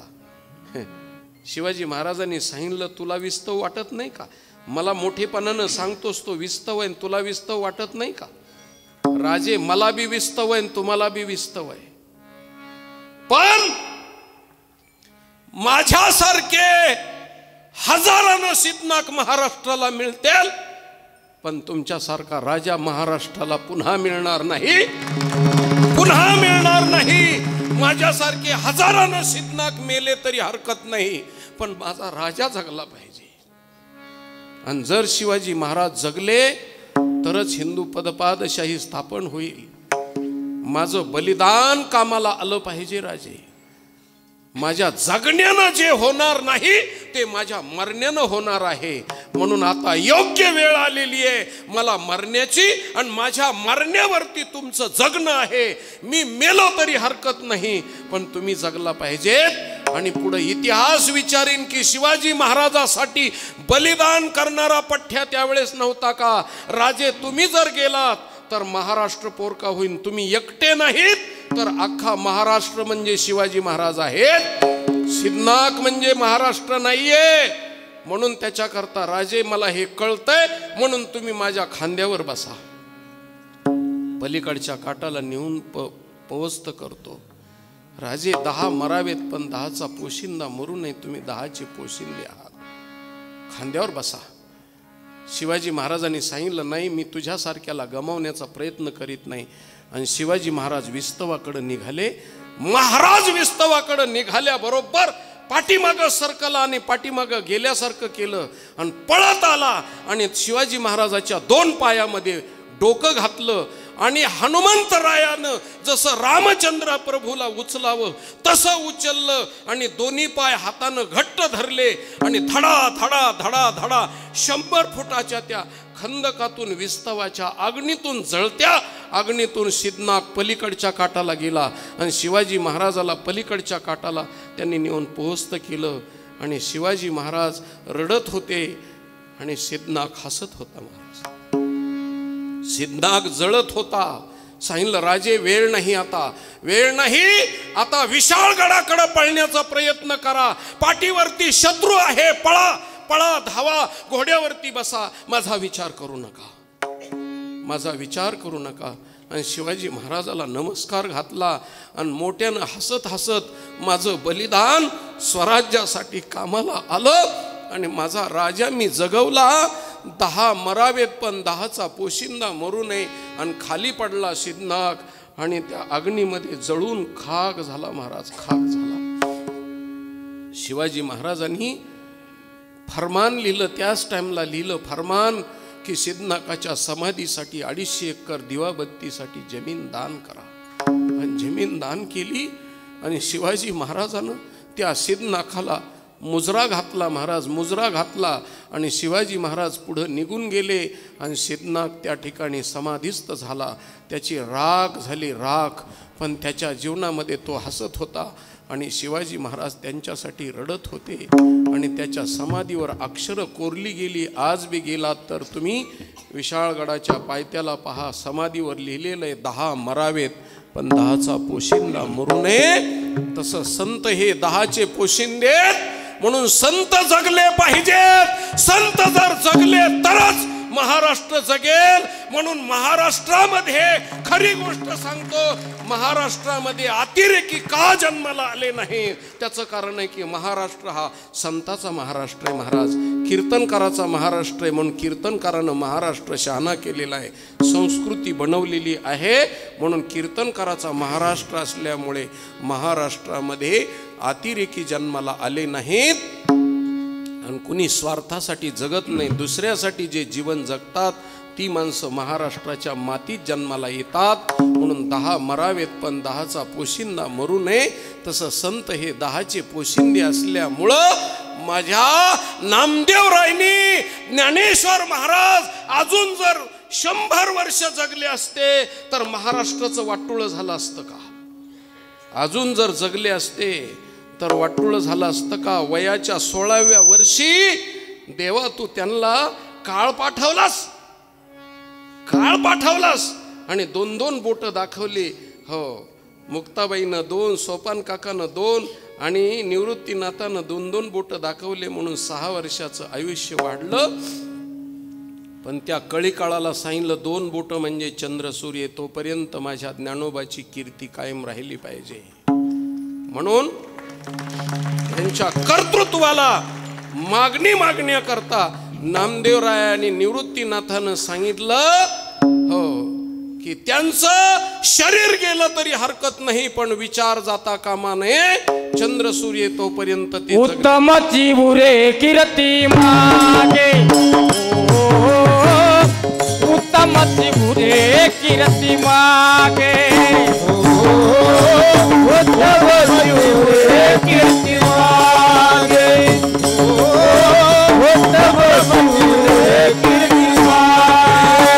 तुका म्हणे का मरणाची सरे, तुका म्हणे का मरणाची सरे, उत्तमची बुरे कीर्ती मागे, उत्तमची बुरे कीर्ती मागे. तुका म्हणे का मरणाची सरे, तुका म्हणे का मरणाची सरे, उत्तमची बुरे कीर्ती मागे, उत्तमची कीर्ती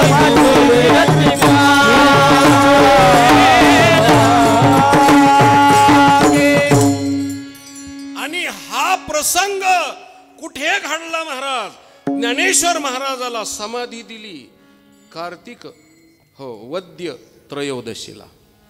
आणि तिथं सगळे यक्ष गण गंधर्व चारण, सर्व तीर्थ आणि क्षेत्र, सगळे ऋषी आणि मुनी सगळे आलेले होते, सगळे देव आलेले होते. आणि ज्ञानोबारायला समाधी दिली. आणि महाराष्ट्रावरती महाराज त्या टाइमला दुःखाची छटा पसरली आणि ज्ञानाचा सूर्य मावळलेला पाहिला. जड अंतःकरणानं अमावास्येपर्यंत आळंदीमध्ये वास्तव्य केलं. आणि सगळ्या जणांनी पंढरपूरला मार्गशीर्ष शुद्ध एकादशीसाठी प्रयाण केलं आणि पंढरपुरात आल्याच्या नंतर सगळ्याच्या अंतःकरणामध्ये दुःख होतं आणि महाराज तीर्थयात्रेचा तीर्थक्षेत्राचा विधिविधान केलं आणि नामदेवरायचं कीर्तन सभा मंडपामध्ये विना मंडपात पांडुरंगाच्या पुढे उभं राहिलं। ज्या टाइमला नामदेवराय कीर्तन करायचे त्या टाइमला गोरोबा काका मृदंग वाजवायचे। गोरोबा काका मृदंग वाजवायचे, कारण मृदंग शब्दाचा अर्थ आहे मृद आहे अंग ज्याचे, असा बहुर्वी समास आहे। मृद म्हणजे माती, मातीचं ज्याचं अंग आहे त्याला मृदंग म्हणतात महाराज। पण गोरोबा काकाच्या भट्टीतून मृदंग निघायचा आणि इतका सुंदर मृदंग वाजवायचा गोरोबा काकानी। समोरच्या बाजूला निवृत्तीनाथ, इकडच्या बाजूला सावता महाराजांमध्ये कबीर महाराज बसलेले असायचे। सोपान काका, निवृत्तीनाथ, आपलं निवृत्तीनाथ समोर बसलेले, सोपान काका, नरहरी महाराज, सेना महाराज, ही सगळी मंडळी हरीला टाळ घेऊन उभी राहायची। चोखोबाराय आणि महाराज पंढरपुरामध्ये नामदेवरायने कीर्तन केल्याच्या नंतर पहिली चाल ज्ञानेश्वर महाराजांनी गोड स्वरामध्ये म्हणायची आणि ती चाल म्हणणारे ज्ञानोबाराय आज उणीव वाटली महाराज आणि सगळ्यांच्या डोळ्याला आसू आली, रडले की हा चाल म्हणणारं कुणी नाही। म्हणून नामदेवरायने ज्ञानेश्वर महाराजाचं पूर्ण जीवनचरित्र वर्णन केलं आणि विटेवर भगवान परमात्मा ऐकत होते स्तब्ध होऊन आणि पांडुरंगरायाच्या डोळ्यातूनही अश्रू गळत होते, कारण ज्ञानेश्वर महाराजासाठी देव बाप मेला तरी सुद्धा, दशरथ राजा मेला तरी सुद्धा ज्याच्या डोळ्यातून अश्रू नाही आले, सगळ्या यादव कुळाचा नायनाट झाला तरी ज्याच्या डोळ्यातून अश्रू नाही आले, पण ज्ञानेश्वर महाराजासाठी भगवंताच्या डोळ्यातून अश्रू आले। रुक्मिणीच्या बरोबर संवाद करताना सांगितलं, देव म्हणती रुक्मिणी हाची योगी देखिला नयनी, हो असा एक योगी पाहिला जगाच्या पाठीवर आणि माझा ज्ञानोबा, माझा आत्मा गेला म्हणून भगवंताला सुद्धा या मायावी जगतामध्ये सुद्धा भगवंताला वेड लावण्याचं काम ज्ञानेश्वर महाराजांनी केलं। सभेमध्ये कीर्तन केलं नामदेवरायने आणि ज्ञानोबारायचं वर्णन केल्यानंतर, कीर्तन संपल्याच्या नंतर देवाच्या भेटीला नामदेवराय गेल्यानंतर हो कडकडून मिठी मारली नामदेवरायला आणि देवानं सांगितलं, नामदेवा आज माझ्या ज्ञानोबाचं तू खूप सुंदर तऱ्हेचं वर्णन केलंस। माझा आत्मा असलेला ज्ञानोबाराय त्याचं वर्णन केलं हो, आणि ते प्राणाही परोते मज आवडती निरुते, जे भक्त चरित्राते प्रशंसिती, तो भक्ताचं चरित्र वर्णन केल्यामुळं मला खूप आनंद झाला। आज तुझी काय इच्छा आहे ती मागून घे, देणार देवा तू? म्हणले हो देणार। मी याच कीर्तनाचं नाही, माझ्या जन्मभराच्या कीर्तनाचं, शतकोटी अभंग लिहिलेल्याचं आणि माझ्या अनंत जन्माच्या तपश्चर्येचं पूर्ण पुण्य तुझ्या पायावर देतो। पण एक काम कर, माझ्या ज्ञानोबासारखे अर्ध्या आयुष्यामध्ये संत घेऊन जाऊ नकोस। जे जगाला आवडतात ते तुला आवडतात रे, पण आता इथून पुढं तसं नाही करायचं। इथून पुढं काय करायचं तर या संताला भरपूर आयुष्य द्यायचं, त्याच्यामुळं महाराष्ट्र खुशाल राहील। म्हणून नामदेवरायनं देवाच्या पुढं मागणी केली, अकल्प आयुष्य आवे तया गोळा, अकल्प आयुष्य आवे तया गोळा, अकल्प आयुष्य आवे तया गोळा, अकल्प आयुष्य आवे तया गोळा। माझिया सकळा हरिचा दासा, हरिचा दासा, माझिया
हरीचा दासा शाबास माझी आस कळा हरीचा दासा माझी आस कळा हरीचा दासा अकल्पारीचे भावे तया कुळा माझी आस कळा हरीचा दासा माझी आस कळा हरीचा दासा माझी आस कळा हरीचा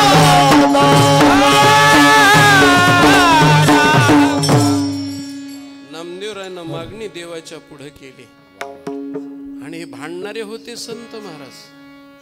कारण भक्तीची मस्ती अशी असते की ते देवाला सुद्धा सोडित नाहीत महाराज. पण भांडतात नामदेवराय. देवा तुझ्या दरबारात न्याय नीत रीत रिवाज काही आहे का नाही? अरे काय चाललंय? जे तुझं नाव घेऊ देत नाही ते हिरण्यकश्यपूला किती आयुष्य दिलंस? नामदेवराय लिहितात महाराज, 1 अर्बुद 60 कोटी देखा, हो 30 लक्ष 10 सहस्त्र लेखा, 7 शते 9 मास मापा तया हिरण्यकश्यपा काय झाले? किती आयुष्य दिलं महाराज. ज्यांनी देवाचं नाव घेऊ दिलं नाही त्या हिरण्यकश्यपूला 1 अब्ज 60 कोटी 30 लाख 10,709 महिने एवढं आयुष्य त्यांनी जन्मात काय केलं तर परमार्थ होऊ दिला नाही त्यांना इतकं आयुष्य. आणि ज्यांनी तुझ्यासाठी सगळं परमार्थ केला त्यांना 16व्या वर्षात काय रीतरिवाज आहे का? स्वामी विवेकानंदाला मिशा सुद्धा फुटल्या नाहीत महाराज. ध्रुव बाळाला हो 10-11 वर्षात. अरे जेवढे जेवढे समजा संत होऊन गेले त्यांना तो जास्त दिवस जगू दिलं नाहीस. अरे बाकीचा त्यांच्या संसाराचं वजवाटुळं झालं तर हरकत नाही पण त्यांना जगून तरी नीट दे. ज्यांनी तुझी बायको पळवली त्या रावणाला 14 चौकडी अलंका नाता. देवाच्या पुढे हिशोबच मांडला महाराज नामदेवरायनी. 14 चौकड्या म्हणजे कृत त्रेत द्वापार आणि कली 4 युगाची एक चौकडी आणि त्याची 84 लक्ष वर्ष होतात. आणि एवढ्या 14 चौकड्या आता 84 लक्ष गुणिले 14 आलेलं उत्तर रावणच आहे महाराज. मग एवढं आयुष्य त्याला आणि आमच्या लोकांच्या वाट्याला काहीच नाही. काय चाललंय? अरे जे विरोध करते त्यांना टेबला खालून सुटकेस आणि झेंडे घेता घेता हो वरडून वरडून घसा कोरडा पडला तरी छटाक भाज्यावर ते सुद्धा द्यायला नाहीत महाराज. मग काय चाललंय हे? असं चालणार नाही. देवाचं मनगट संताच्या सभेमध्ये धरलं आणि नामदेवरायांनी सांगितलं आता अकल्प. अकल्प म्हणजे कल्पापर्यंत नाही, म्हणजे नाही, कल्प म्हणजे कल्प. कल्पना विरहित आयुष्य द्यायचं. कल्प म्हणजे किती वर्षाचा असतो त्याचंही गणित आहे महाराज. आता त्यांना कल्प नव्हे कल्पापर्यंत नाही. जोवरी चंद्र सूर्य तोवरी कीर्ती घटसली. हो हळूहळू गळती गळू लागली. सगळे या पद्धतीनं त्यांचे विचार त्यांचा आचार आणि त्यांचे गुणानुवाद सतत गायले पाहिजेत आणि त्यांच्या विचारानं ते सतत महाराष्ट्रामध्ये जिवंत राहिले पाहिजेत. शरीराचं काही होऊ दे म्हणून या विचारानं महाराष्ट्र पुलकित झाला पाहिजे म्हणून देवाच्या पुढं मागणी मागितली आणि देवानं सांगितलं काही हरकत नाही नामदेवा तुझ्या म्हणण्याप्रमाणे. म्हणून अशा पद्धतीनं चाललेलं आहे. म्हणून नामदेवरायची मागणी ही ज्ञानोबारायसाठी आहे महाराज. म्हणून ज्ञानोबारायनी जगाच्या कल्याणाची मागणी केली. खळाच्या व्यंकटीपणाचा नष्ट व्हावी अशी मागणी केली ज्ञानोबारायनी. पण ज्ञानोबारायच्या भवितव्याची आणि ज्ञानोबारायच्या जडभारीची आणि ज्ञानोबारायच्या आयुष्याची मागणी नामदेवरायनं केलेली आहे. म्हणून नामदेवरायची मागणी ही ज्ञानोबारायच्या मागणीपेक्षा श्रेष्ठ आहे. म्हणून महाराज आज रोजी मी सांगतो इथं जेवढे उपलब्ध संत असतील, जेवढे महाराज लोक असतील आणि जेवढे भजने असतील, आमच्या साठे महाराजाच्या बरोबर सगळ्यांना भगवान परमात्म्याने उदंडाविषय द्यावं ही माझी मागणी आहे महाराज. पांडुरंग परमात्म्याच्या जवळ अरे मरणाच्या दारातून यावं जावं लागतं. समोरून येणारं वाहन म्हणजे मरण असतं, मरण असं ललकाऱ्या मारीत येतं आणि हाताच्या अंतरावरून निघून जातं महाराजाच्या. ललकाऱ्या मारीत मृत्यू येतो महाराज आणि हाताच्या अंतरानं निघून जातो. कीर्तनकार तुमच्यापर्यंत पोहोचत असताना मरणाच्या लाटेवरून पोहत येत असतो महाराज, मरणाच्या लाटेवरती. आणि त्याला त्या भगवंतानं जगवलं पाहिजे. आणि खरं सांगतो, नामदेवरायच्या या मागणीप्रमाणे 50 वर्ष झालं कीर्तन करतो महाराज मी, 50 वर्ष, आणि 18 तास रस्त्यावरती आहे. पण भगवान परमात्म्याने अंगाला खर्चटू सुद्धा दिलं नाही. ही कशाचं प्रतीक आहे महाराज? देवानं राखलेल्याचं आणि आमच्या नामदेवरायनं मागणी मागितलेल्याचा परिणाम आहे महाराज. 24 तास रस्त्यावरती येत आम्ही. जमिनीवर कमी येतं आणि गाडीत जास्त येतं. गाडीच आमची रूम आहे आणि गाडीच आमचं सगळं आहे. गाडीतच खायचंय आणि गाडीतच झोपायचंय आणि गाडीतच बसायचंय. म्हणून महाराज आमच्या ड्रायव्हरला ढोक महाराजांनी, मोठमोठ्या महाराज लोकांनी त्याच्या पाठीहून हात फिरवायचा आणि सांगायचं, तुला ड्रेस पाहिजे असले तर ड्रेस. 8-8, 10-10 ड्रेस ड्रायव्हरला घेऊन देतात महाराज मंडळी. पण तुझ्या पाठीमागं राऊत महाराज बसलेले नाहीत, महाराष्ट्र बसलेला आहे. त्यांना जगवायचं काम तुझं आहे. म्हणून जिथं तिथं महाराज मंडळी माझ्यासाठी आयुष्य मागतात महाराज. हे या जगातलं कोणतं हो काय आहे आपल्याकडं असं? म्हणून महाराज मंडळीने आयुष्य मागावं. आणि कमी पगार पडला तर तुम्हाला आम्ही पगार देऊ, पण त्याच्याकरता तू रात्रंदिवस जपलं पाहिजे. आणि रात्रंदिवस त्यांच्या पुढं राहून भगवान परमात्मा जसा रथाला सारथी होऊन पाठीमागं अर्जुनाला जसं सांभाळावं, तसं आमच्या ड्रायव्हरनं रात्रीचा दिवस आणि दिवसाची रात्र माझ्यापेक्षाही संसाराची राख रांगोळी करून त्यांनी सांभाळण्याचं काम केलेलं आहे महाराज. म्हणून याच्यामध्ये सौख्य सामावलेलं आहे. तुमच्यापर्यंत कीर्तनाला खरे आणण्याचे उपकार कोणाचे असतील तर त्या ड्रायव्हरचे उपकार आहेत महाराज. तसं नामदेवरायांनी सांगितलं, देवा समाजामध्ये संत जगू दे आणि समाजाचं कल्याण त्यांच्या मुखातून होऊ दे. आणि एवढं करीत असताना, भक्ती करीत असताना त्याला संशय, कल्पना, कारण कल्पना अविद्या येणे झाला जीव आणि माय उपाधी शिव.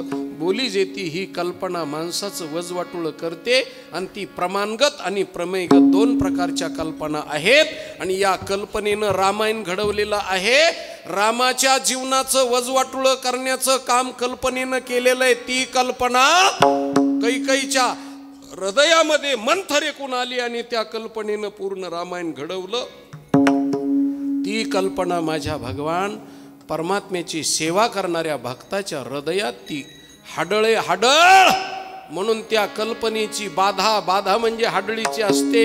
आणि अशा हाडळीची बाधा येता कामा नये आणि निष्कलंकित परमार्थ त्यांनी समाजाला द्यावा. अभंगाचं दुसरं, कल्पनेची बाधा नको कोण काळी, कल्पनेची बाधा नको कोण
कल्पनेची बाधा न हो कोणी काळे. कल्पनेनं फार वाईट केलेलं आहे महाराज. आता त्या कल्पनेची तुम्हाला जास्त कल्पना देत बसत नाहीये. हो, अहंकाराचा वारा न लागो राजसा माझ्या विष्णुदासा भाविकाशी. कारण ही कल्पना म्हणजे हाडळ आहे आणि हा अहंकार म्हणजे रानग आहे, भूत आहे ते. हो, भूत आहे महाराज. म्हणून त्याची अहंकाराचा वारा, हो, वारा हा भूताचा असतो आणि हाडळीची बाधा असते. म्हणून या दोन्हीचीही बाधा माझ्या पारमार्थिक जीवन जगणाऱ्या माणसाने त्याला प्राप्त होऊ नये ही देवाकडं मागणी मागितली. महाराज, मुलीचं कल्याण व्हावं असं वाटत असेल तर मुलीला आशीर्वाद द्यायचा नाही, जावायला आशीर्वाद द्यायचा. कारण जावाई जर सुखी असला आणि तिचं कुंकू जर बळकट असलं तर त्याच्या सुखावरती ती सुखी असते. पण जावाई जर गेला तर मुलगी इतकी दुःखी असते. म्हणून जर मृत झालेल्या जावयाकडं पाहिलं तर महाराज, आपलं मृत झालेल्या जावाई मेलेल्या लेकीकडं जर पाहिलं तर महाराज बाप बिना अग्नीचा जळत असतो. म्हणून एखाद्या वेळेस लेक जरी गेली तरी चालेल पण जावाई जाता कामा नये. म्हणून तसं समाजामध्ये एखाद्या वेळेस बाकीचे गेले तरी हरकत नाही पण संत जाता कामा नये. कारण संत हे मालक आहेत आणि संत म्हणजे महाराष्ट्राच्या कपाळावरचं कुंकू आहे महाराज. आणि ते कुंकू बळकट राहिलं पाहिजे म्हणून नामदेवरायांनी सांगितलं. हो, त्या पद्धतीनं. आणि कुंकामुळं बाईला शोभा असते त्या पद्धतीनं तिचं पराधीन जीवन होता कामा नये. महाराष्ट्रामध्ये संत नसल्यानंतर पराधीन जीवन होतं महाराज. आज वारकरी संप्रदायामध्ये अधिकारानं कुणी सांगणारं नाही राहिलं नाही. असं वागू नका म्हणण्याची कुणाची ताकद राहिली नाही आणि वागणारांनी त्यांची मर्यादा ठेवली नाही. म्हणून महाराष्ट्रामध्ये वारकरी संप्रदायामध्ये अनावस्था नावाचा दोष प्राप्त झाला. त्याचं कारण आहे की महाराष्ट्रामध्ये तितक्या अधिकाराचे व्यक्ती कुणी राहिले नाहीत. म्हणून कधी कधी देवाला प्रार्थना करावी लागते की देवा असा महात्मा पुन्हा एकदा जन्माला घाल. पण आमचा वारकरी संप्रदाय एका दोरीमध्ये आणण्याचं काम त्यांनी करावं. अगाये वैकुंठ नायका काय पाहतोशी कौतुका धाव कलीने गांजिले लोका देतो हाका सेवक तुकयाचा. म्हणून तुकोबारायच्या बंधूच्या नावानं आणि तुकोबारायच्या आशीर्वादानं महाराष्ट्राला आता खऱ्या आचार संपन्न असलेल्या कीर्तनकाराची गरज आहे महाराज. आणि आचार संपन्नतेनं वागणाऱ्या लोकांची गरज आहे. तरच हा समाज सुखी होईल. म्हणून या समाजाला सुखी करणाऱ्या संताची आज आवश्यकता आहे. समाजाला सुखी करणाऱ्या देशभक्ताची आज गरज आहे. कारण देशभक्ताची बी लॉबी गेली महाराज आणि ईश्वर भक्ताची बी लॉबी गेली. हो, आता दोन्ही बाजूला उन्हाळा आहे, उन्हाळा. म्हणून त्याच्याकरता देशभक्त आणि देवभक्त दोन्हीची बी अत्यंत गरज आहे. आणि त्या भगवंतांनी माझी ही इच्छा पूर्ण करावी आणि तुम्हा सर्वांना उदंडावेश्य द्यावं आणि तुमच्याकडून भगवत सेवा घडत राहावी अशी प्रार्थना करतो. आणि नामा मनेता असावे कल्याण, नामा मनेता असावे कल्याण,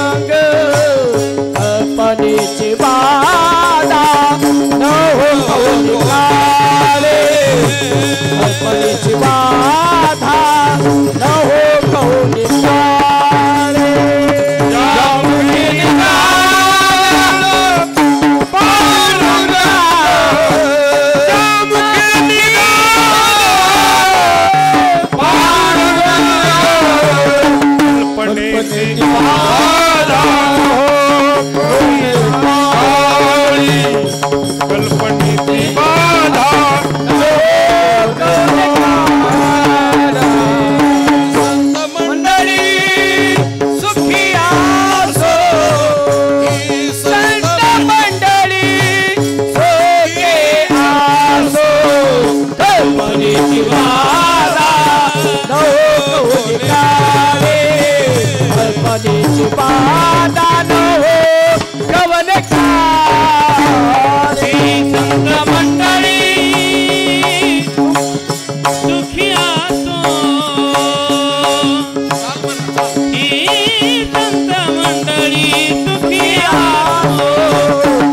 कल्पनेची बाधा न हो कोणी काय कल्पनेची बाधा न हो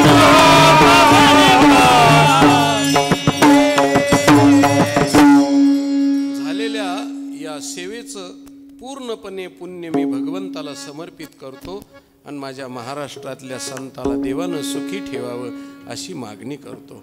म्हणून महाराज कीर्तनानंतर भजनानंतर हा अभंग का म्हटला जातो त्याचं कारण आहे की आम्ही केलेलं जेवढं कर्म आहे भक्ती आहे तेवढी देवाला समर्पित करायची आणि महाराष्ट्रातल्या लोकाला आयुष्य मागायचं ही संकल्पना ही प्रार्थना नामदेवरायची असल्यामुळे या ठिकाणी उपस्थित असलेल्या साठे महाराजासह वर्तमान टाळकरी त्याच पद्धतीनं गुणवान महाराज मंडळी गायक वादक आणि परमार्थातल्या सगळ्या जाणकार मंडळींच्या जीवनामध्ये त्यांना उदंड आयुष्य लाभून त्यांच्याकडून परमार्थ घडावा अशी प्रभूचरणी प्रार्थना करतो आणि माझ्या शब्दाला विराम देतो.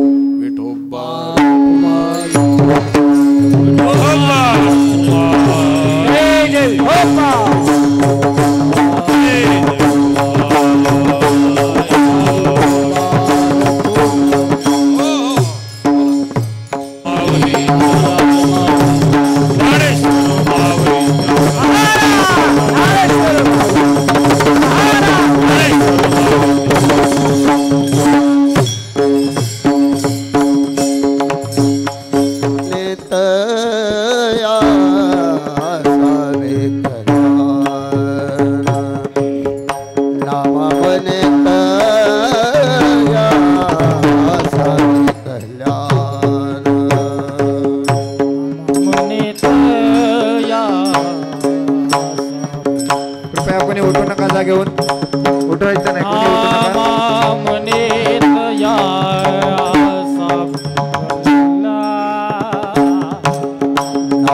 संत मंडळी सुखी आसो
सुखी आसो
संत नमामि जोगम शिरसा गुरुंतम अनंत कृपा सिंधू पंढरीश पांडुरंग परमात्म्याच्या विश्वमाऊली ज्ञानेश्वर महाराजांच्या आदी करून सर्व साधू संतांच्या कृपा प्रसादाने संत सेवक श्री हरिभक्तपरायण नागनाथ महाराज साठे यांच्या अमृत महोत्सवाच्या निमित्तानं आपण सर्वजण उपस्थित आहात आणि या अमृत महोत्सवातील आजची ही प्रारंभाची सायंकाळची कीर्तन सेवा आमचे आदरणीय श्री महादेवजी महाराज राऊत यांची झालेली आहे। बीड जिल्ह्याकडे पाहत असताना बीड जिल्ह्याच्या झाडाला एक लागलेलं मोगऱ्याचं फूल म्हणजे आदरणीय महाराज आहेत। ते मोगऱ्याचं फूल साधं नाही, ज्ञानरूपी मोगऱ्याचं फूल आहे आणि हे ज्ञानरूपी मोगऱ्याचं फूल पूर्ण महाराष्ट्रामध्ये सुगंध देत जात आहे आणि यांचा सुगंध आज भक्ती शक्ती मंगल कार्यालयामध्ये आम्हाला घ्यायला मिळाला। आदरणीय महाराजांचं तात्यांचे काय संबंध आहेत मी आता इथं कीर्तनात नाही सांगणार, कारण त्यांचे अगदी प्रेमाचे संबंध आहेत।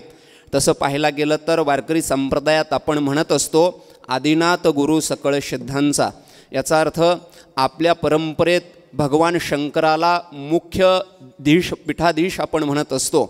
भगवान शंकर म्हणजे मुख्य देवता आपण बोलत असतोय, प्रारंभाची देवता म्हणजे भगवान शंकर आहेत आणि अशा प्रारंभाचीच सेवा भगवान शंकराची व्हावी असं तात्यांना वाटलं, म्हणून आदरणीय श्री महादेव महाराजांची सेवा प्रारंभाच्या सायंकाळ सत्रामध्ये झालेली आहे. म्हणून महाराजांच्या चरणावरती सर्व साठे परिवारांच्या तर्फे मी अभिवादन करतो. मी माझं भालचंद्र त्यांच्या चरणावरती अर्पण करतो. आणि आदरणीय श्री महाराजांचं एक संत पूजन व्हावं या उद्देशानं साठे परिवारांच्याच तर्फे मी आदरणीय श्री मराठवाडा नेता दैनिकचे संपादक रामेश्वरची बद्दर यांना अशी विनंती करतो की आदरणीय महाराजांचं संत पूजन त्यांनी करावं. या महाराजांचं संत पूजन झाल्यानंतर आपल्या या लातूर यांच्याकडे पाहतोय. गायन वारकरी रत्न म्हणून संगीतातलं एक अगदी क्षेत्रातलं आपल्या संगीत क्षेत्रातलं वारकरी रत्न म्हणून आम्ही ज्यांच्याकडे पाहतोय असे आदरणीय श्री बळीभाऊ महाराज खलंगरे या ठिकाणी उपस्थित आहेत. महाराजांचाही या ठिकाणी संत पूजन होतोय. बाबा महाराज सावरगावकर पुंडलिक वरदे हर विठ्ठल श्री ज्ञानदेव